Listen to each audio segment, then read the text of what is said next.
Hi guys, നമ്മളെല്ലാവരും അറിഞ്ഞിരിക്കുന്നത് പോലെ തന്നെ കഴിഞ്ഞ ദിവസങ്ങളിലെല്ലാം ന്യൂസ് ഇങ്ങനെ കേൾക്കുന്നുണ്ടായിരുന്നല്ലോ. അമ്മായിയമ്മ മരുമകളെ വെട്ടിക്കൊന്നു. അപ്പോൾ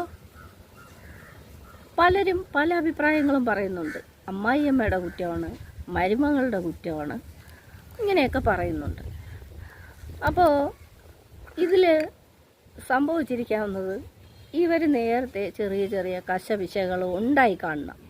അല്ലാതെ പെട്ടെന്നൊരു ദിവസം ഇവർ ഇങ്ങനെ ചെയ്യത്തില്ല. ഇവർ ഈ മരുമകളോടുള്ള ദേഷ്യത്തിന് ആ പക തീർക്കാൻ വേണ്ടി ഇവർ എന്നേ കരുതി കൂട്ടി നടക്കുമായിരിക്കും. അതായിരിക്കും ഇവർക്ക് ഇങ്ങനെ ചെയ്യാനുള്ളൊരു ധൈര്യം വന്നത്. അപ്പം ഞാൻ പറയുന്നത് എന്തെന്ന് പറഞ്ഞാൽ, അവിടെ ഉള്ളൊരു പുരുഷനുണ്ടല്ലോ, അതായത് മരണപ്പെട്ട പെൺകുട്ടിയുടെ ഭർത്താവെന്ന് പറയുന്ന ആൾ, ഇവർ രണ്ടുപേരും ചെറിയ കശപിശകൾ തുടങ്ങിയപ്പോഴേ ആ ഒരു മനുഷ്യൻ നിയന്ത്രിച്ചില്ല എന്ന് വേണം കരുതാൻ. അപ്പം നിയന്ത്രിച്ചോ ഇല്ലയെന്ന് നമുക്കറിയില്ല. ഇത്രയും ഒരു പകപോക്കലിന് ആ സ്ത്രീ തയ്യാറാകണമെങ്കിൽ ഒന്നിൽ അവരെ നിയന്ത്രിച്ച് കാണത്തില്ല, അല്ലെങ്കിൽ ഇവരുടെ രണ്ടുപേരുടെയും വഴക്കിനിടയിൽപ്പെട്ട് അയാൾ ശ്വാസം മുട്ടുന്നുണ്ടായിരിക്കാം, അല്ലെങ്കിൽ അവർ തങ്ങളിൽ പറയുന്നത് അവർ പറഞ്ഞ് തീർത്തോട്ടെ എന്ന് പറഞ്ഞ് അയാൾ അന്നെന്നുള്ള അന്നം ഉണ്ടാക്കാൻ വേണ്ടിയുള്ള നെട്ടോട്ടത്തിൽ അയാൾ പോയി വരും. അപ്പോൾ പോയി വരുമ്പോൾ അയാൾക്ക് ചിലപ്പോൾ ഒരു സമാധാനവും കാണത്തില്ല.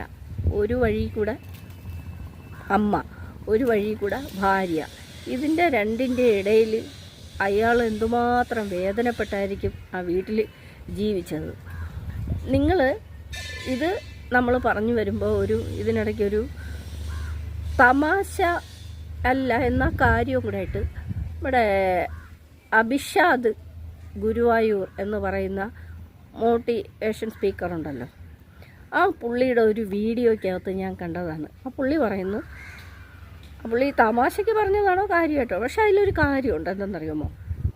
അതിലാ പുള്ളി പറഞ്ഞത്, എൻ്റെ ഭാര്യയും അമ്മയും തങ്ങളിൽ ചെറിയ അലോസരങ്ങളൊക്കെ ഉണ്ടാകുമ്പോൾ രണ്ടുപേരും രണ്ട് വശത്തൂടെ പരാതി പറയും. അപ്പോൾ എന്തു ചെയ്യും? ആരുടെയും പക്ഷം പറഞ്ഞെന്ന് വേണ്ട, ആർക്കും അങ്ങനെയുള്ള ചിന്ത ഉണ്ടാക്കാതിരിക്കാൻ പുള്ളി ഇവരെ രണ്ടുപേരെയും ശരിക്കങ്ങ് വഴക്ക് പറയും. അതായത് അവർ വേദനിച്ച് കരയത്തക്ക രീതിയിൽ ഈ പുള്ളി അവരെ വഴക്ക് പറയും. അങ്ങനെ വഴക്ക് പറയുമ്പോൾ ഈ എൻ്റെ ഭർത്താവിൻ്റെ ഈ വഴക്കിൽ നിന്നൊരു രക്ഷപ്പെടണമല്ലോ, എൻ്റെ മകൻ ഇങ്ങനെയൊക്കെ പറയുന്നല്ലോ, അപ്പോൾ അതിൽ നിന്നൊരു രക്ഷ വേണം. അപ്പോൾ എന്തു ചെയ്യും? ഇവർ രണ്ടുപേരും കൂടെ ഒന്നാകും. അതായത് ഭർത്താവിനെയും മകനെയും നിയന്ത്രിക്കാൻ, അല്ലെങ്കിൽ മകൻ്റെ ശകാരത്തിൽ നിന്ന് രക്ഷപ്പെടാൻ അമ്മായിയമ്മയും മരുമകളും ഒന്നാകുന്നു. സത്യത്തിൽ അതിൽ ഒരു കാര്യമില്ലാതെയല്ല. ഇവർ രണ്ടുപേരും നിരന്തരം വഴക്കുണ്ടായി ഇപ്പം അത് വീട്ടിലെ ഗൃഹനാഥനോട് പറയുമ്പോൾ പുള്ളിക്ക് രണ്ട് പക്ഷവും പറയാൻ പറ്റാതെ പുള്ളി വിഷമത്തിലാകും. അപ്പോൾ എന്തു ചെയ്യും? പുള്ളി രണ്ടുപേരും നിറയെ അങ്ങോട്ട് ശകാരിക്കും. അപ്പോൾ ഈ ശകാരം കേട്ട് കേട്ട് നിവർത്തിയില്ലാതെ പുള്ളിയെ നിയന്ത്രിക്കാൻ രണ്ടുപേരും ഒന്നാകും. നല്ല ഐഡിയ അല്ലേ? എല്ലായിടത്തും അത് പ്രാവർത്തികമാകുമോ അറിയത്തില്ല, പക്ഷെ അത് കൊള്ളാം. എനിക്കതൊരു നല്ല ഐഡിയ ആയിട്ട് തോന്നി. അതൊരു കാര്യം. അത് ഞാൻ ഇതിൻ്റെ ഇടയിൽ പറഞ്ഞതേ ഉള്ളൂ. കാരണം മറ്റൊരു പോംവഴിയില്ലാതെ അമ്മയും മരുമകളും വഴക്കൂടുമ്പോൾ അതിൻ്റെ ഇടയിൽ കിടന്ന് നട്ടം തിരിയുന്ന പുരുഷന് ഈ സൂത്രം ഒന്ന് പ്രയോഗിക്കാം എന്നാണ് ആ പുള്ളി പറഞ്ഞു വന്നത്. ഇത് പറഞ്ഞു വന്നപ്പോൾ ഞാൻ അതൊന്ന് ഓർത്ത് പറഞ്ഞതേ ഉള്ളൂ. അപ്പോൾ ഈ അമ്മായിയമ്മയും മരുമകളും തങ്ങളിലുള്ള ഈ വഴക്കിനിടയിൽ ഒന്നുകിൽ എങ്ങോട്ടെങ്കിലും മാറി താമസിക്കണമായിരുന്നു. ചിലപ്പോൾ അയാളൊരു ഓട്ടോ ഡ്രൈവറാണ്, അയാൾക്ക് അതിനുള്ള സാമ്പത്തികം കാണത്തില്ല. പക്ഷേ അല്ലെങ്കിൽ അവളുടെ വീട്ടിൽ പോയി താമസിക്കണം, എന്തെങ്കിലും ഒന്ന് ചെയ്യാനുള്ളതെന്ന്. കാരണം നിരന്തരം ഇങ്ങനെയുള്ള വഴക്കുകൾ ഉണ്ടാകുമ്പം ഏതെങ്കിലും ഒരു കൂട്ടരൊന്ന് മാറി താമസിച്ചാൽ ഇരുഭാഗക്കാർക്കും വല്ലപ്പോഴും കാണുമ്പോൾ സ്നേഹം ഉണ്ടാവും, അവിടെ സമാധാനം ഉണ്ടാവും. ഈ ഒരു വീടിനകത്ത് കിടന്ന് ഇങ്ങനെ ഈ മല്ലയുദ്ധം ചെയ്യുമ്പോൾ പല പകപോക്കലുകൾക്കും അവിടെ കാരണങ്ങൾ ഉണ്ടായിക്കൊണ്ടേയിരിക്കും. കാരണം മുഖത്തോട് മുഖം നോക്കിയാൽ ശത്രുതയില്ലേ.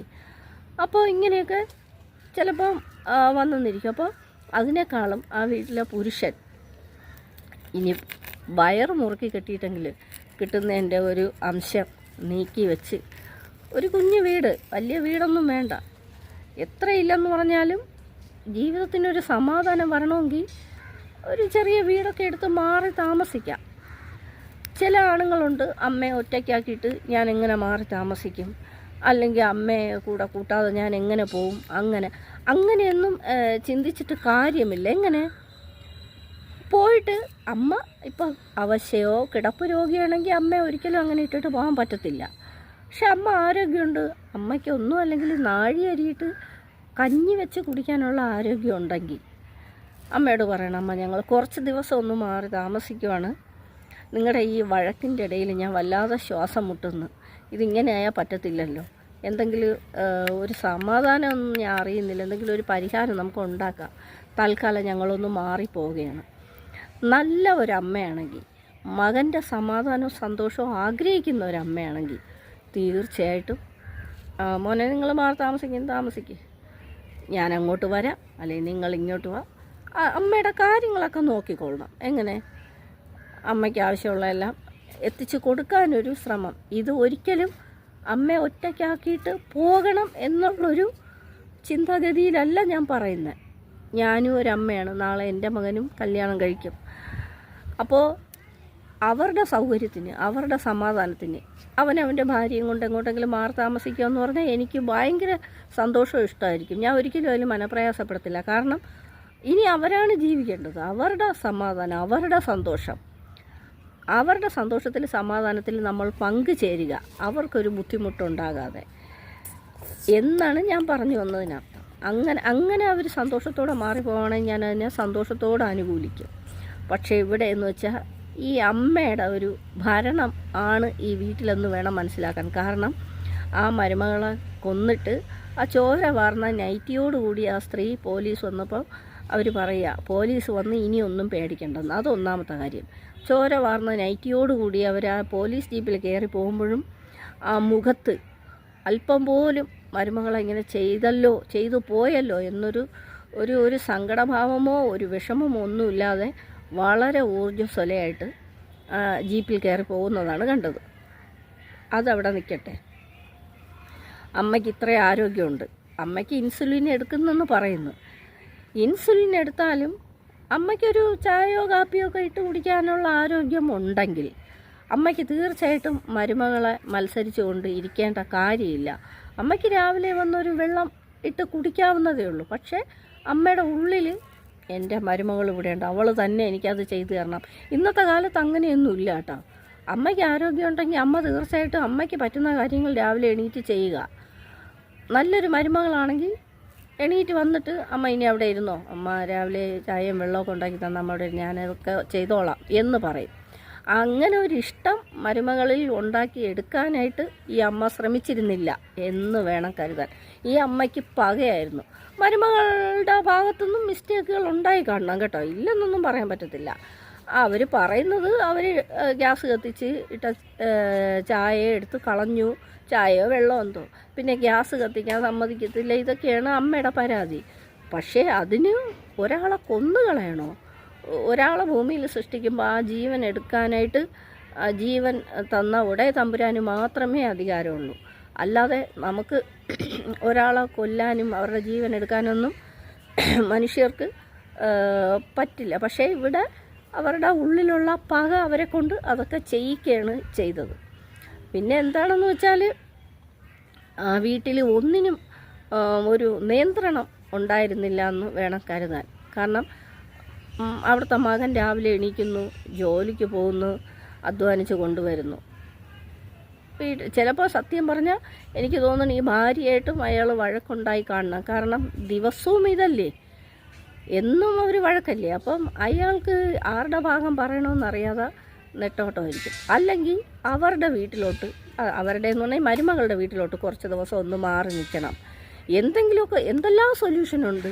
ഒന്നും ചെയ്യാതെ ഈ അമ്മയും ഈ ഭാര്യയും നിരന്തരം വഴക്കുണ്ടാകുമ്പോഴേ ഇന്ന് മാറും, അത് നാളെ അവർ സ്നേഹത്തിലാവും എന്ന് വിചാരിച്ച് അയാൾ ഓരോ ദിവസം മുമ്പോട്ട് പോയത് കൊണ്ടാണ് ആ തള്ളയ്ക്ക് പക മൂത്ത് അവർ ഈ വിധത്തിലായത്. ഇങ്ങനെയൊന്നുമല്ല. എന്തെങ്കിലും ഏതൊരു കുടുംബത്തിൽ പ്രശ്നങ്ങളില്ലാത്ത കുടുംബങ്ങളില്ല. പ്രശ്നങ്ങളും പിന്നെ സംഭാഷണങ്ങളും ഒക്കെ എല്ലാ വീട്ടിലും ഉണ്ടാകും. പക്ഷേ അവിടെ ആ വീട്ടിലെ പുരുഷൻ തുടക്കത്തിലെ ഒരു നിയന്ത്രണം വയ്ക്കണം. ഇവിടെ ദിവസവും കിടന്ന് വഴക്കും പ്രശ്നങ്ങളൊന്നും ഉണ്ടാക്കാനൊന്നും പറ്റില്ല.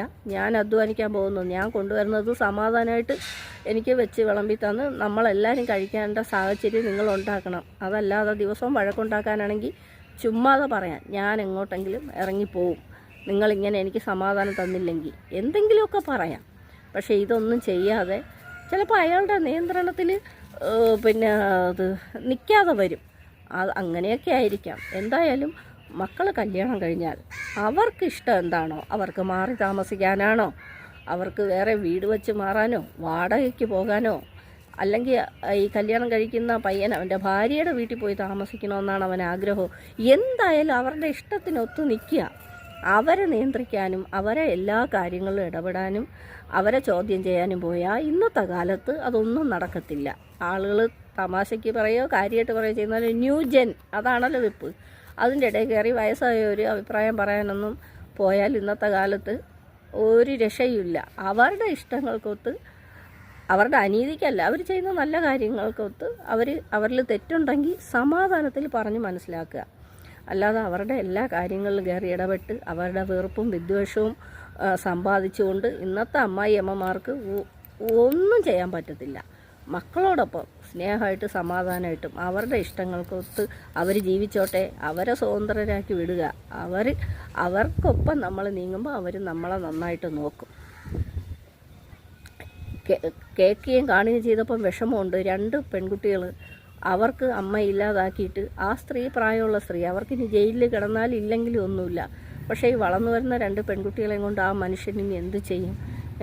ഇന്നത്തെ കാലത്ത് പെൺകുട്ടികളെ ഒറ്റയ്ക്ക് വീട്ടിലാക്കിയിട്ട് പോകാൻ പറ്റാത്തൊരു സാഹചര്യം. പ്രത്യേകിച്ച് ആ വീട്ടിലെ സാഹചര്യങ്ങളിപ്പം ലോകം മൊത്തം അറിഞ്ഞിട്ടുണ്ട്. അപ്പോൾ ഈ പെൺകുട്ടികളെ വളരെ സുരക്ഷിതരായിട്ട് ഇനി സൂക്ഷിച്ചേ പറ്റുമോ? മനുഷ്യന് ജോലിക്ക് പോകാതിരിക്കാൻ പറ്റുമോ? അപ്പോൾ ഇങ്ങനെയൊക്കെ ആ കുട്ടികൾക്ക് അമ്മ ഇല്ലാതാക്കിയപ്പം അവരെന്താണ് അതിൽ നിന്ന് നേടിയത്? അല്ലെങ്കിൽ അവർക്ക് എന്തെല്ലാം സൊല്യൂഷൻ ഉണ്ടായിരുന്നു? അയൽക്കാരോട് പരാതി പറയാം, അല്ലെങ്കിൽ വല്ല വൃദ്ധമന്ദിരത്തിൽ പോയി നിൽക്കുമെന്നൊക്കെ ഈ മക്കളെ ഒക്കെ ഭീഷണിപ്പെടുത്താം. മരുമകളോട് പറയാം, നീ എനിക്ക് സമാധാനം തന്നില്ലെങ്കിൽ ഞാൻ അങ്ങനെ ഇറങ്ങിപ്പോവും, ഇങ്ങനെ പോവും. എന്തെല്ലാം കാര്യങ്ങളുണ്ട്. അതിന് ഒരാളെ കൊല്ലുകയാണോ വേണ്ടത്? അവർക്ക് ഒരു നിമിഷം അവർക്ക് തോന്നിയ ആ പക അവരെ ഈ കൊടും ക്രൂരതയ്ക്ക് ഈ കൊടും ക്രൂരത ചെയ്യാൻ അവർക്ക് തോന്നി. ഇനി പോയി അഴിയെണ്ണട്ടെ, അല്ലാതെ എന്ത് പറയാൻ? അപ്പോൾ ഈ ഒരു വിഷയത്തെക്കുറിച്ച് എനിക്ക് ഇതൊക്കെയാണ് പറയാനുള്ളത്. ഇനി ഒരു വീട്ടിലും ഇങ്ങനെയൊന്നും സംഭവിക്കാതിരിക്കട്ടെ.